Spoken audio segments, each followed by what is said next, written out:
పని ఏమిటంటే భగవత్ స్మరణ చాలామంది చేస్తారు, కానీ సత్యం ధర్మం వదిలేస్తారు, అబద్ధాలు చెబుతూ ఉంటారు. దేవుని స్మరించాం, అభిషేకాలు చేసాం, పూజలు చేసాం, కూర్చునే చెల్తా ముందు అబద్ధాలు మానాయి.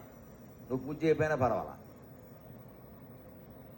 ధర్మంగా ఉండడు, అందరు ఆస్తులు కొట్టేస్తాడు, అందరి మీద పెత్తనం చేస్తాడు, అహంకారంతో ఉంటాడు. నేను రోజు 3 సార్లు గుళ్ళెక్కడ దేవుడికి కూడా విసుకుని యథోమోహం చూడలేకపోతున్నాడు ఇంటికి వచ్చి.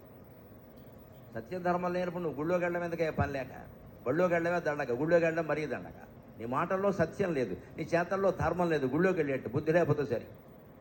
ఈ డ్యాన్స్ ఎక్కువ మంది ఆడే డ్యాన్స్ మళ్ళీ ఉంటారు, గమనించాడు. రోజు గుళ్ళోకి వెడతాడు, చేసే దొంగ వ్యాపారం అంటాడు. పైగా ఇందులో దేవుడికి వాటే పడతాడు. దేవుడు అంత ఎంత వెర్రివాడైపోయాడు నిజంగా. వీడు సంపాదించిన అక్రమ సంపాదన దేవుడికి వాటే పడతాడు, హుండీలో వేస్తాడు. బ్రాహ్మణి అక్కడ ఇస్తే పాపం పోదు, ఇక్కడ పట్టుకోరు, ఎంత పైన యమధర్మరాజు పట్టుకుంటాడు, గట్టిగా పట్టుకుంటాడు. రాజదండన ఉంటే యమదండన ఉండదు, గరుడ పురాణంలో ఉంటుంది. రాజదండన లేకపోతే రెట్టింపు యమదండన ఉంటుంది.